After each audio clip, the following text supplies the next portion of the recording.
그리스도를 본받아 이 책은 1450년 완성된 책입니다. 그러니까 지난 570여 년 동안 지구상에서 세 번째로 많이 팔린 책이에요. 첫째로 성경이 가장 많이 팔렸죠. 두 번째로 천리역정입니다. 그런데 가장 많이 팔린 이 책들이 사실 가장 많이 안 읽혀요. 오늘날 우리가 성경을 하루에 한 장씩 읽어도 전체를 읽으려면 4년이 걸립니다. 그런데 매일매일 성경을 읽는 사람들이 얼마나 되겠습니까? 우리 교회는 묵상하는 사람들로 매일 읽도록 강조하지만 일반 교회는 요즘은 성경도 안 가지고 다녀요, 교회. 또한 철로역정, 이게 오랜 세월 저술되다 보니까 오늘날과 같이 그렇게 흥미진진한 내용으로 읽기가 쉽지가 않습니다.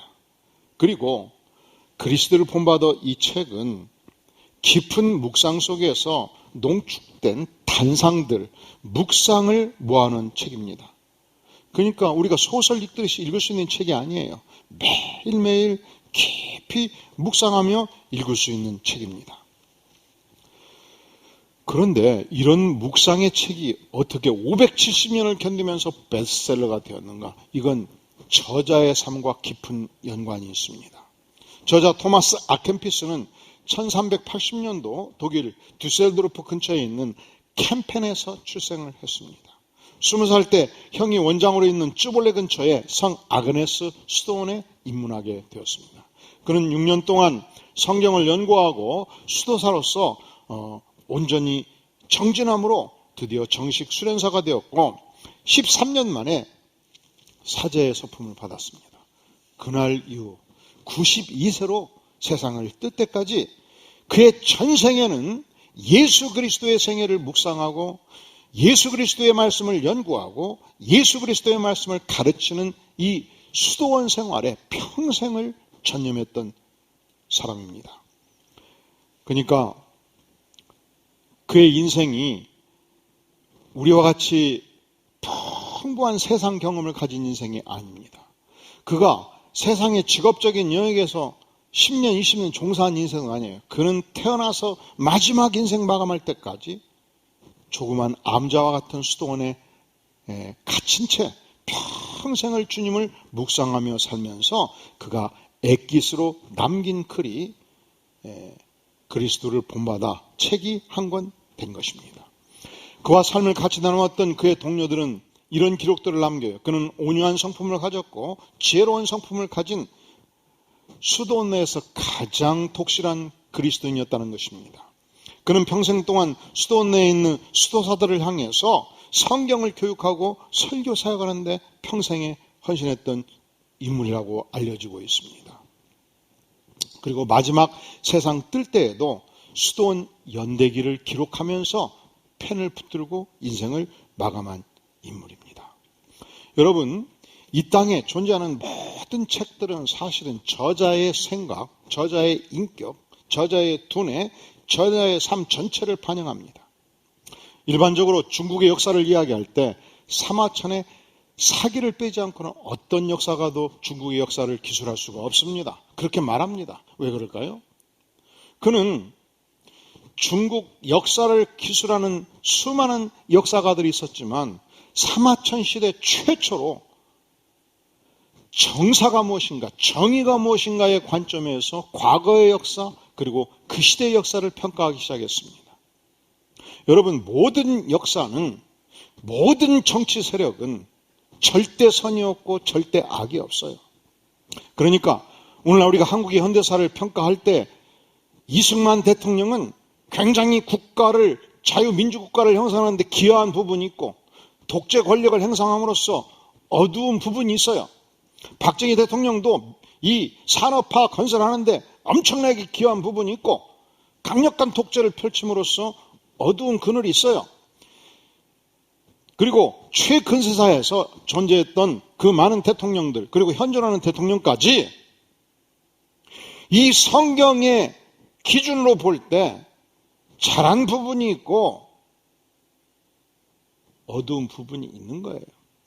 이 모든 역사 평가를 무엇으로 할 것인가? 그리스도인은, 그리고 하나님은 성경을 통해서 역사를 평가하도록 역사의 거울이라고 성경은 말합니다. 그래서 하나님으로부터 부름받은 선지자는, 하나님의 말씀의 종은 성경이 과거의 시대에 무엇을 말씀하셨는가, 성경의 진리로 오늘의 시대에 무엇이 옳고 무엇이 그른가를 선포하도록 부름받은 하나님의 사람이에요. 그런데 오늘날 성도들이 편향돼 있어요. 이 나름대로 좌파에 속한 성도는 이 좌파에 관련된 부분 조금만 약점을 건드리면 귀를 막고 안 들어요. 우파에 속한 성도들은 우파에 속한 어떤 정권의 약점을 조금만 건드리면 귀를 막고 안 들어요. 편향돼 있어요. 진리가 무엇인가, 팩트가 무엇인가, 사실이 무엇인가, 하나님의 말씀이 무엇인가에 관심이 없어요. 그래서 설교를 하기 힘들어. 그래서 이 종은 오늘 이 강단에서 하나님께서 말씀하실 때, 성경이 표현할 때 정치, 경제, 사회, 문화 모든 영역에 있어서 거침없이 진리를 선포하기로 작정한 거예요.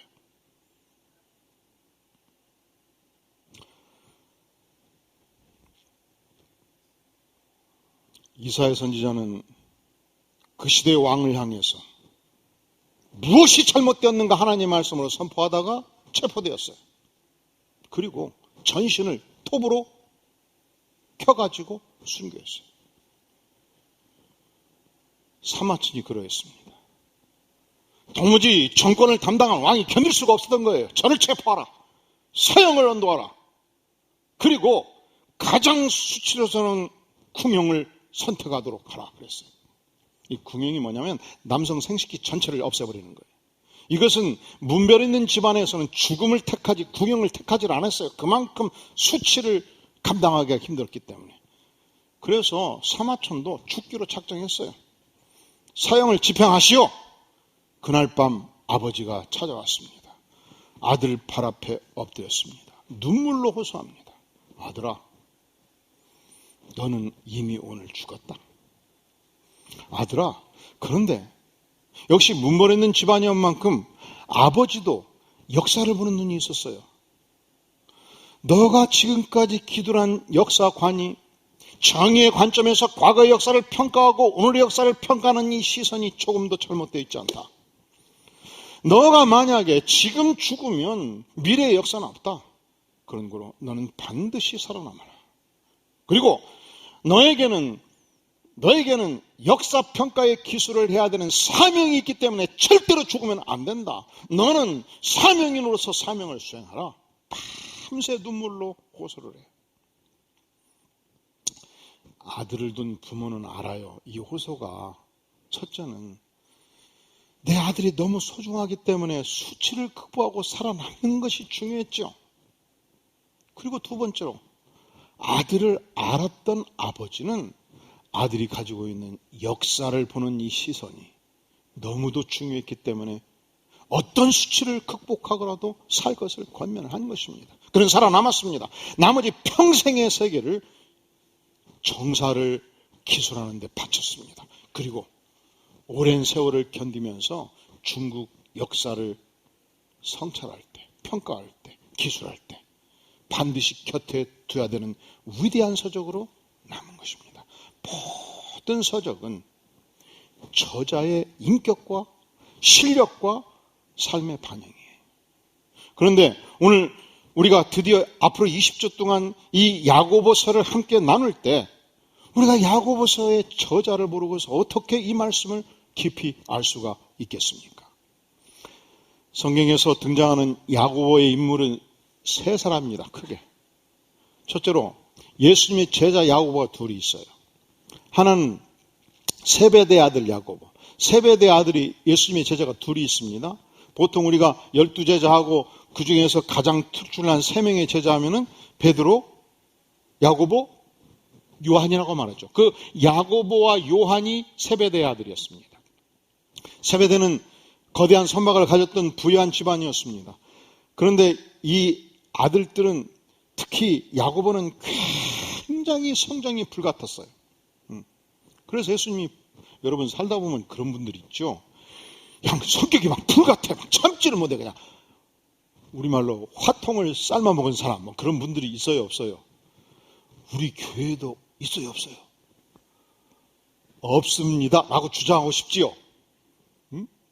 근데 여러분 자신이 그런 사람이라면, 여러분 주변에 그런 사람이 있다면 너무너무 기뻐하세요. 예수님의 제자도, 이 위대한 하나님의 나라를 건설한 제자도 화통을 삶아먹은 야고보가 있었어요. 그래서 예수님이 보다 못해서 그에게 별명을 지어줬습니다. 한번 따라해 볼까요? 보안하게 화통을 삶아먹은 자, 우레의 아들, 천둥 번개 소리.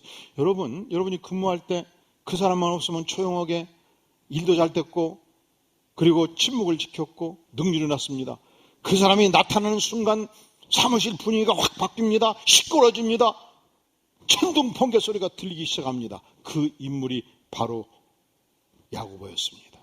그가 변화되어서 주님을 만나고, 주님을 인격적으로 만나고 복음을 증거하다가 일찍이 사도행전 12장에서 보면 헤롯 왕에 의해서 순교를 당합니다. 그러니까 기독교 초창기에 이 야고보서를 기술할 여유가 없었어요.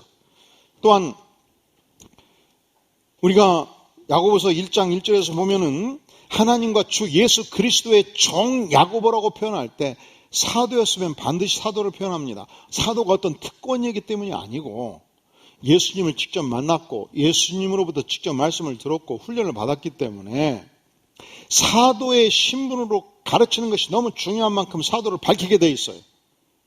두 번째, 예수님의 제자 중에 알페오의 아들 사도 야고보가 있었는데 그는 성경에서 거의 이름이 등장하지 않아요.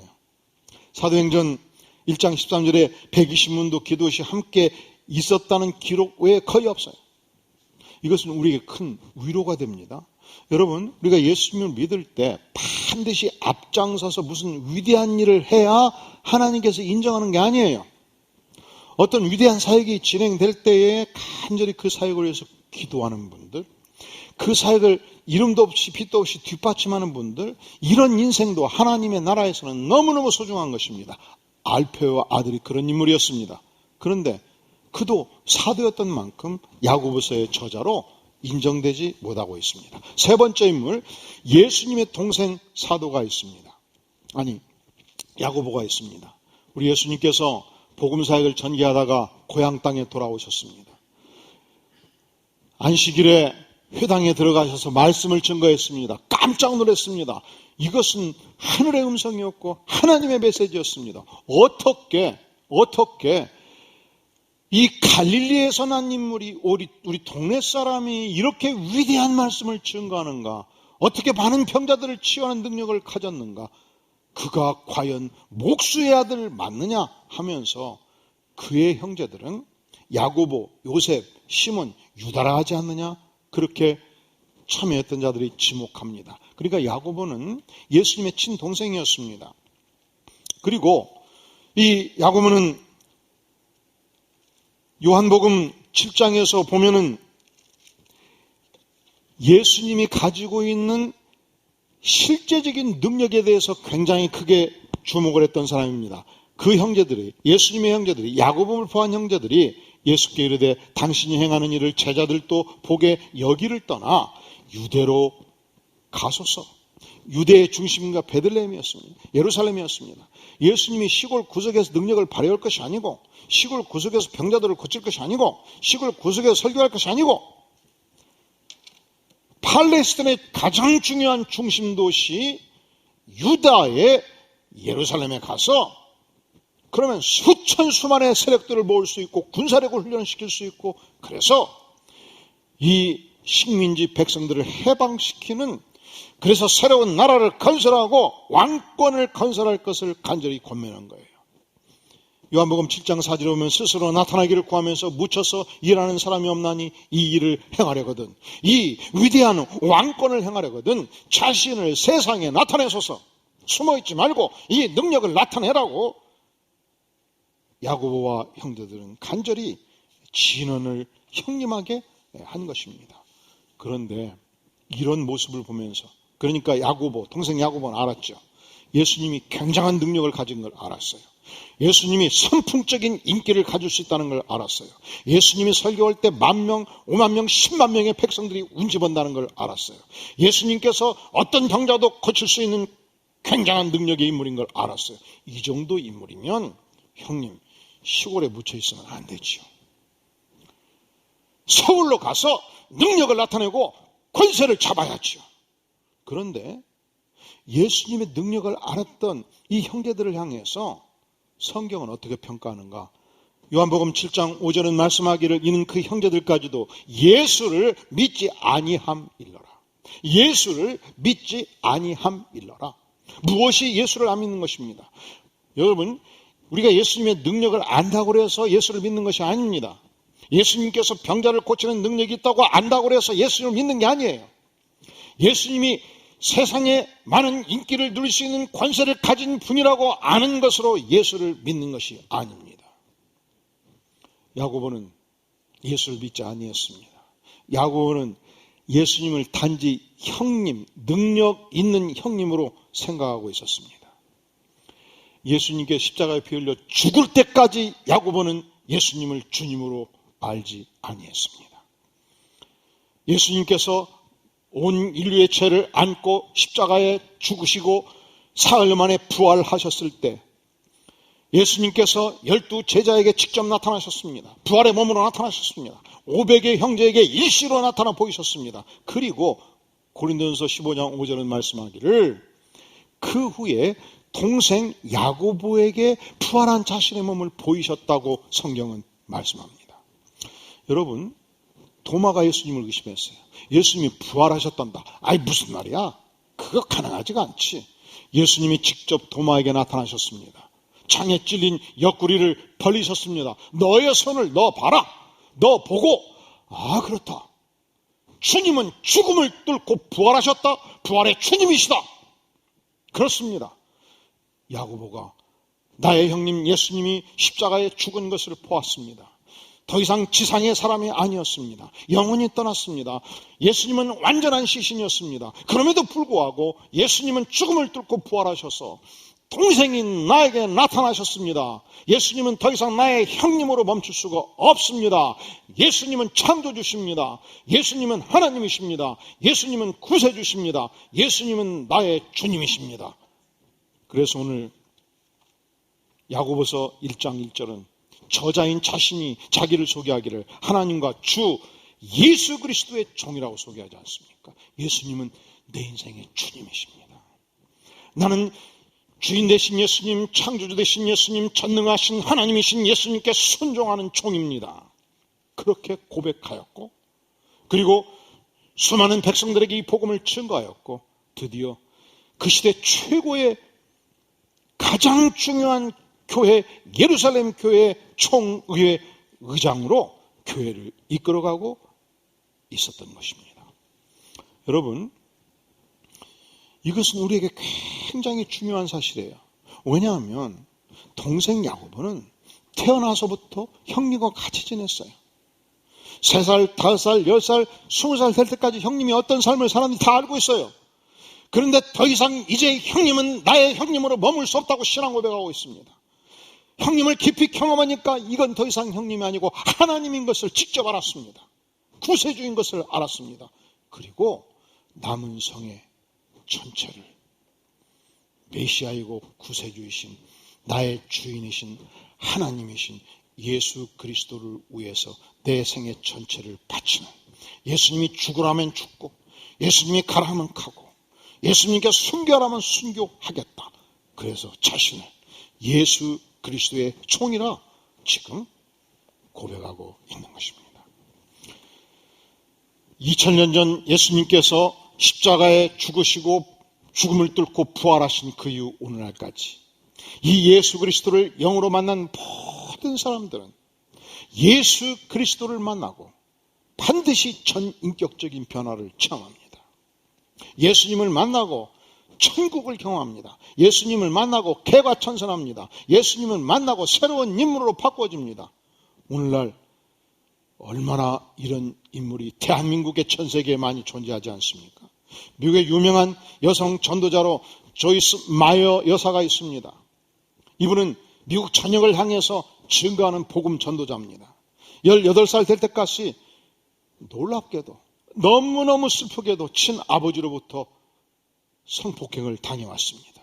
두려움과 대인기피증으로 자살을 시도합니다.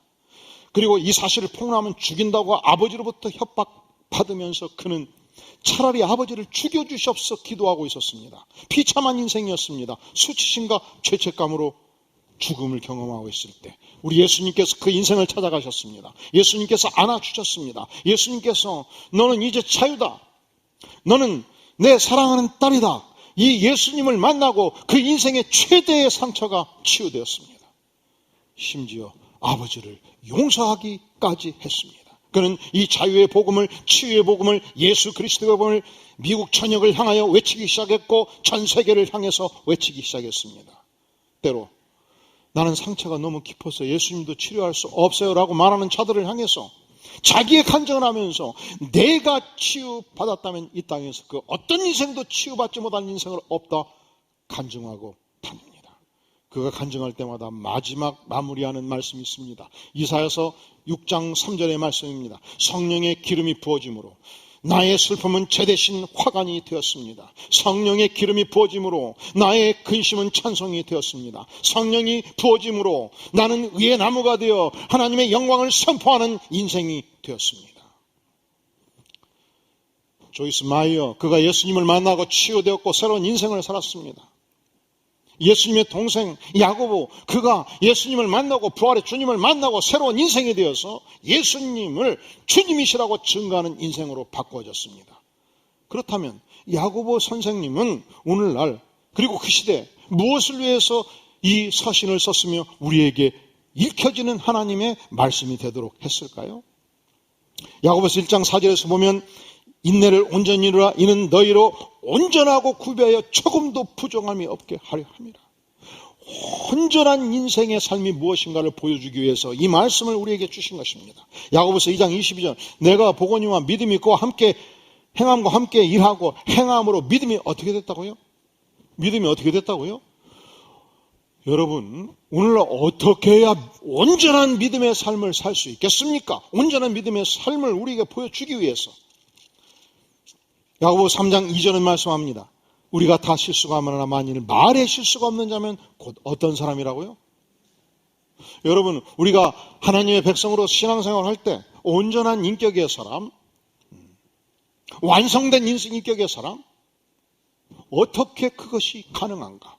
야고보 선생은 앞으로 우리가 약 20주 동안 이 야고보 말씀을 나눌 때에 낱낱이 우리에게 말씀하실 것입니다. 우리 주님께서 말씀하셨습니다. 너희 하나님 하늘 아버지의 온전하신 같이 너희도 온전하라. 성경은 하나님의 말씀은 우리가 믿음 안에서 자라가고 장성한 분량에 이르기까지 성숙하고 온전한 성격과 온전한 인격과 온전한 인생이 될 것을 말씀하십니다. 당시 야고보 선생이 이 서신을 쓸 때 백성들은 엄청난 핍박을 받고 전 세계를 향해서 흩어져 가고 있었습니다. 그들은 예루살렘에서 가지고 있던 자기의 삶을 보장했던 직업을 떠나야만 했습니다. 그들이 보유했던 화려한 집들을 떠나서 움막으로 시골로 내려가야만 했습니다. 터키 지역을 향해서 그리스 반도를 향해서 떠나야만 했습니다. 그래서 이 슬픔을 안고 원망과 고통이 깊었던 백성들을 향하여 1장 1절 하나님과 주 예수 그리스도의 종 야고보는 흩어져 있는 12지파에게 문안하노라. 전 세계를 향해서 전답을 버리고 직업을 버리고 소득을 잃고 흩어져가는 오직 믿음을 붙들고 나아가는 너희 안에 어떤 원망, 어떤 슬픔, 어떤 고통이 있다 할지라도 그 속에서 온전한 신앙 인격, 하나님이 주신 완성된 인격의 삶을 살 것을 그는 간절히 이 서신을 통해서 그 시대 백성들을 향하여 우리를 향하여 권면하고 있습니다. 자, 그렇다면 오늘날 우리 인생들이 온전한 신앙, 온전한 인격을 갖추지 못하는 이유가 뭘까요? 그것은 야고보 선생 당시에도 이렇게 하면 온전하지 못했고 오늘 우리의 시대에도 이렇게 하면 온전하지 못합니다. 자, 1장 4절에서 인내를 온전히 이루라. 인내하지 못할 때, 불같은 성정을 가질 때 우리는 온전한 인격을 갖지 못합니다. 살다 보면 그런 분들이 있어요. 그냥 성격이 막 불같아갖고 조그만 마음에 안 들면 어떻게 할 줄을 몰라. 그리고 다 쏟아 부어버리죠. 신통이 있는 인생. 그러면 인격이 결코 온전할 수 없다는 것입니다. 어떤 인생이 온전하지 못하냐? 야고보서 2장 22절, 행함이 없는 인생. 여러분, 우리가 예수님을 나의 구세주로 믿고 하나님이 전능하신 걸 알고 죄사함의 은혜를 알고 믿음으로 은혜로 구원을 받죠. 그런데 우리가 구체적으로 매일매일 신앙생활을 하는 것은 믿음으로 구원을 받은 만큼 이 신앙 고백이 행동으로 뒷받침돼야 되는 것입니다. 그래서 에베소 2장 10절은 말씀하기를 우리 인생이란 선한 일을 위하여 지음받은 존재라고 말씀해요. 우리가 구원받은 백성이면 하나님께서 내게 주신 선한 사역을 위하여, 선한 사업을 위하여 일하라고 지음받은 백성인 만큼 우리가 신앙 고백하는 대로 선한 일을 행동으로 보여주는 인생이 되어야 마땅하다는 것입니다. 행동하는 신앙을 가질 때 온전성, 신앙의 온전성을 갖추게 된다고 말씀을 하는 것입니다. 우리가 어떻게 해야 온전한 신앙을 보유할 수 있느냐? 야고보 3장 2절, 우리가 다 실수가 많으니 만일 말에 실수가 없는 자라면 곧 온전한 사람이라 능히 온몸도 굴레를 씌우리라. 여러분, 세치혈을 언제나 조심하라는 것입니다. 세치혈로 집도 불태우고요, 우정도 불태워버리고 평생 일구었던 재산도 불태워버릴 수 있어요. 세치혈로요, 천냥빚 수백억도 갚아버려요. 성경은 말씀합니다. 이 땅에 존재하는 모든 동물들을 인간이 다 길들일 수 있대요. 그 거친 맹견도, 불국도 훈련하면 말이 통해요. 그 강한 사자도, 웬만한 동물들, 사람도 덮쳐서 먹는 사자도 조련사가 한 달, 두 달, 석 달 조련하면 머리를 쓰다듬으면 고개를 탁 숙여요. 그런데 절대로 조련이 안 되는 존재 한 가지가 있대요. 야고보서 3장 7절, 여러 종류의 짐승과 새와 벌레와 바다의 생물은 다 사람이 길들일 수 있고 길들여 왔거니와 혀는 능히 길들일 사람이 없나니 쉬지 아니하는 악이요 죽이는 독이 가득한 것이라. 뭐가 문제예요? 혀가 문제예요. 혀가 다스려지지 않으면 결코 온전한 인격이 될 수 없다는 것입니다. 과거 모 대통령께서 기자회견을 한참 하다가 갑자기 원고에 없는 말을 시작을 했습니다. 대우건설 사장처럼 좋은 학교 나오시고 크게 성공한 분들이 시골에 별 볼 일 없는 이 사람의 형님까지 찾아가서 머리 조아리고 돈 주고 그런 일이 이제는 없었으면 좋겠습니다. 그리고 그 다음날 새벽 에쿠스를 타고 한강변에 받쳐놓고 대우건설 사장이 뛰어들어서 죽어버린 거예요. 뭐가 문제예요? 세치혀가 문제예요. 우리 하나님의 백성들은 성령의 순환을 받아서 세치혀를 잘 다스리는 위대한 백성들 될 수 있기를 간절히 바랍니다. 할렐루야. 여러분, 이런 얘기를 할 때 제가 이 얘기한 대통령이 좌파냐 우파냐, 담임 목사가 좌파를 공격했냐 우파를 공격했냐 이런 거 따지지 마세요. 성경은 이 땅의 가난한 자들, 못 사는 자들을 어떻게든지 조아라고, 그 시대 과부와 그 시대 고아들을 도우라고, 이방인들을 도우라고 말씀해요. 이게 좌의 개념이에요. 성경 이것도 지지해요. 절대로 지지하지 않는 것은 극단적 좌파, 폭력혁명을 계획하는 좌파 인정하지 않지요. 성경은 인간에게 주신 이 자유를 최대한 활용을 해서 은사와 재능을 발휘해서 개인의 발전과 회사의 발전과 국가의 발전을 꾀하는 거 지지해요. 인간에게 자유를 주셨어요. 이것만 얘기하면 우파지요. 그런데 오늘날 하나님의 백성들이 좌파에 속한 사람은 좌파에 있는 것 조금만 잘못된 것 얘기하면 귀를 닫고 안 들어버려요. 우파에 속한 사람은 우파에 잘못된 것 조금만 건드리면 귀를 닫고 안 들어버려요. 여러분, 이승만 대통령이 이 국가를 건설하는데, 자유민주주의를 건설하는데 엄청난 기여를 했습니다. 이건 역사적 사실이에요. 동시에 이승만 대통령은 독재 권력을 세움으로 대한민국에 깊은 상처를 남겼어. 이것도 역사적 사실이에요.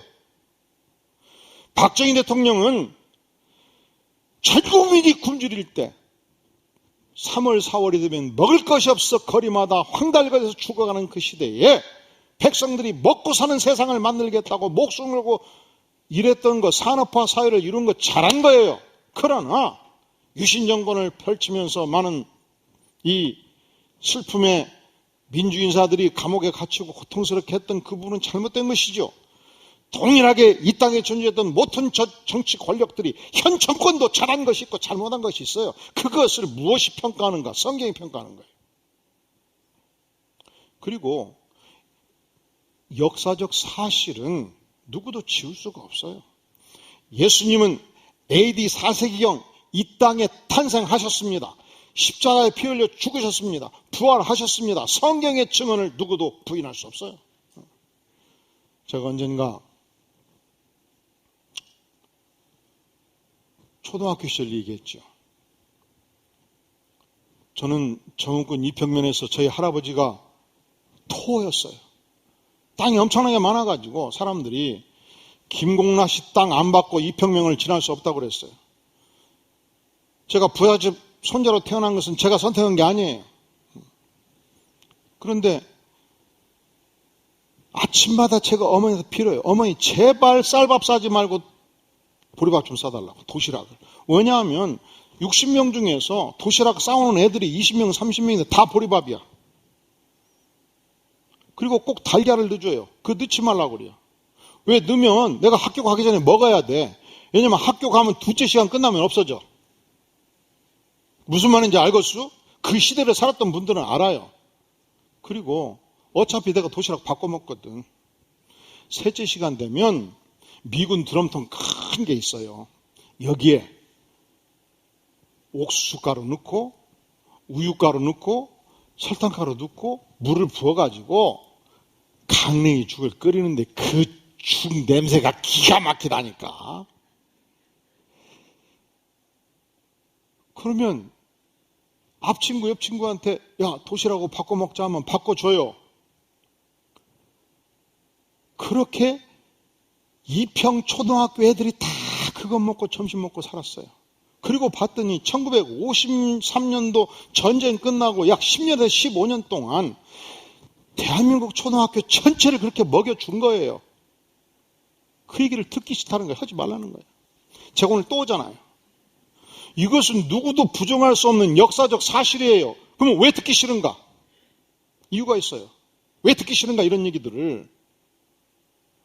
아니 미국이 잉여 농산물 태평양에 버릴 걸 거지같이 우리를 왜 줬냐고 말해요.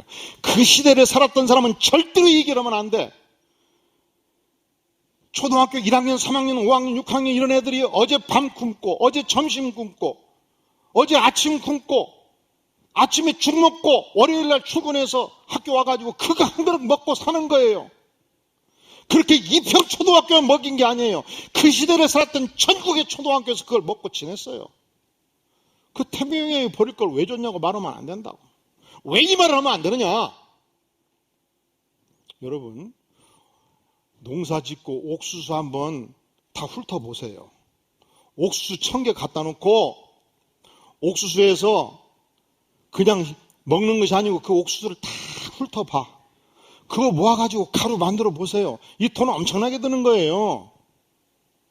우유를 소에서 짜가지고 그걸 말려서 만들어 보세요. 얼마나 돈이 많이 드냐고. 이걸 태평양에 버릴 거냐고 이것이.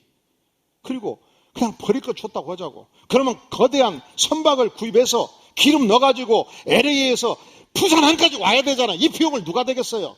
누가 이것을 10년, 20년 하겠느냐고.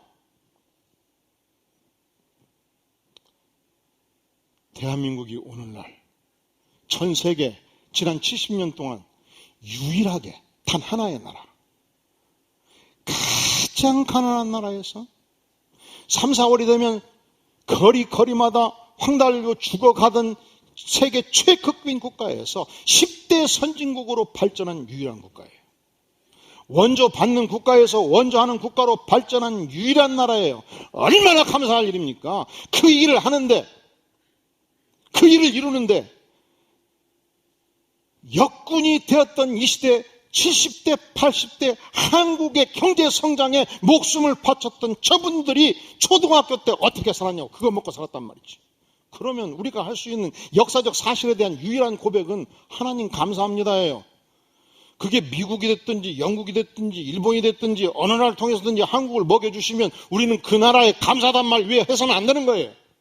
절대로 사실에 대해서 다른 얘기 하지 마세요. 그런데 듣기 싫다는 거예요. 왜 듣기 싫으냐? 태평양에 인용론을 빠뜨릴 걸 줬기 때문에 듣기 싫다는 거예요. 왜 듣기 싫으냐? 여기에는 주사파의 영향이 있어요. 주체사상파. 대한민국은 주체사상이 중요한데, 김일성 주체사상이 중요한데 여기 세뇌가 돼가지고 외세에 의해서 먹여주는 걸 왜 먹냐는 거예요. 그렇다고 해서 김일성이가 이 백성들을 먹여줬습니까? 김정일이가 이 백성들을 먹여줬습니까? 공산당이 먹여줬습니까? 아니죠. 하나님께서 UN 16개 국가를 여기에 보내서 젊은이들이 10만 명이 외국의 젊은이들이 이 땅에 목숨을 버려서 자유 대한민국을 세웠지 않습니까? 왜 이것을 부정합니까? 왜 이것을 듣기 싫어합니까? 이것은 하나님에 대한 반역이에요. 역사적 사실에 대한 반역은 하나님에 대한 반역. 이것은 좌파냐 우파냐 모든 걸 떠나서 하나님이 보여주신 역사적 사실에 대한 반역이에요. 그것을 전 국민을 10년, 15년을 먹여줬어요. 전 국민이 굶주릴 때, 그리고 겨울이 되면 추워서 죽어가던 시절, 양말을 전국 담아 넣어가지고 꼬매서 신고 다니던 그 시절, 전국의 구호물자를 미국과 영국의 그리스도인들이 보내주어서 겨울을 났던 시절이 있었어요. 왜 역사의 사실을 부정합니까? 이것은 하나님의 특별한 은혜예요. 그런데 반미주의 사상가들이 듣기가 싫어한 거예요. 사상이 어떻든지 간에 하나님께서 여러분이 어린 시절, 여러분이 자랄 때 여러분의 가정을 도왔던 인물들은 소중한 인물들이고 하나님께서 그들을 쓰신 것을 절대로 부정하면 안 됩니다.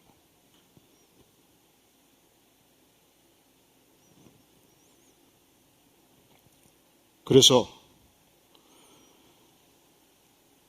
가장 가난한 나라가 세계 10대 선진국이 되었고 동시에 좋아요. 이승만이 독재를 펼쳤죠. 그리고 박정희가 독재를 펼쳤어요. 그리고 민주화 시대를 거쳐서 이제는 사상적으로 정치적으로 완전한 민주화를 이뤘지 않습니까? 이것이 얼마나 감사한 일이에요. 이게 세계 최초 국가예요. 그런데 이 70년의 역사 속에서 누가 이 축복을 우리에게 주셨습니까?